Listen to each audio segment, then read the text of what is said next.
This is your technical update from the LMAX Exchange Research and Analytics Desk for Tuesday, July 7th, 2015. Euro dollar. So despite all the price action that we've seen in the euro over the past several days, the market ultimately remains confined to a consolidation between 1467 above and 108.19 below. A break on either end is going to be required for clear directional insight over the medium term. But with the market trading within a medium-term downtrend, deeper setbacks are eventually favored below 108.19, which guards against that multi-year low from March at 104.62 further down.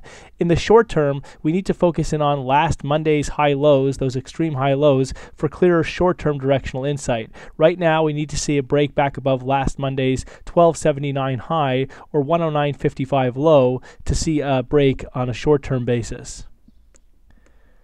Sterling dollar. So cable has come off that 2015 high that goes back to the 18th of June, with the market trading down just below 155.50 ahead of the latest minor bounce. At this point, 155.50 is a key level to watch on a daily close basis, as the level represents some previous resistance now turned support going back to February of 2015. If we do see a close below 155.50, this opens the door for deeper setbacks back down towards the 150 area.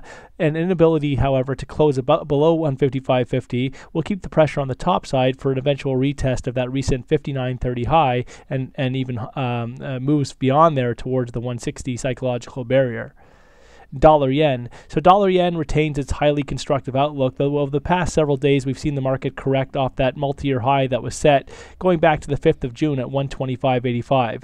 At this point, setbacks have been supported just below 122, though there is still risk for additional declines, corrective declines down towards the 121 area before the market looks to resume the uptrend. Ultimately, any setback should be very well supported ahead of psychological barriers at 120, with eventual upside seen and a renewed bullish trend resumption towards that 125.85 high. Euro Swiss. So Euro Swiss has been relatively constructive in recent trade, with the market being well supported on dips towards the 103 area, and it looks like the market wants to put in a recovery and trade eventually back above recent highs that we saw at 105.75 going back to the 4th of June and towards the February peak at 108.15 further up. At this point, any breaks below 103 would be required to shift the structure here. Aussie dollar. So Aussie dollar remains under pressure, with the market recently breaking to yet another multi-year low on Monday, trading down below 7,500. This break below 75.33, that previous multi-year low that was set earlier this year, does open the door for the next major downside extension towards psychological barriers at 70 further down. At this point, the market is looking a little bit stretched on a shorter term basis, so we could see some corrective gains over the coming sessions back towards the 77 area. But ultimately, only a break back above 78.19 would compromise the immediate bearish outlook for Aussie dollar. Dollar CAD. So since breaking above some key resistance going back to several days back, going back to that the early June highs that we saw in the 125.60 area, the market has been highly constructive, confirming a fresh higher low and opening the door for a resumption of gains and a retest of the recent 2015 high that we see back in March on March 18th of 2015 at 28.35.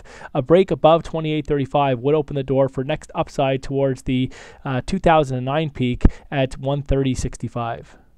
In Kiwi dollar. So Kiwi remains under pressure, with this market continuing to trade lower, locked in a very intense downtrend with a focus on a measured move objective in the 65 area. At this point, daily studies are oversold, so there is a possibility for a bit of a bounce over the coming sessions back towards the 70 area, but any rally should be very well capped in the 70 area ahead of in favor of a lower top and bearish resumption. Ultimately, for this market, a break back above 72.32 would be required to take the immediate pressure off the downside.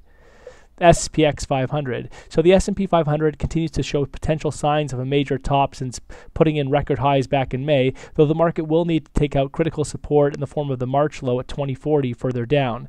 Until we see a break below 2040, the overall structure remains constructive, and we could see another bounce in the coming sessions.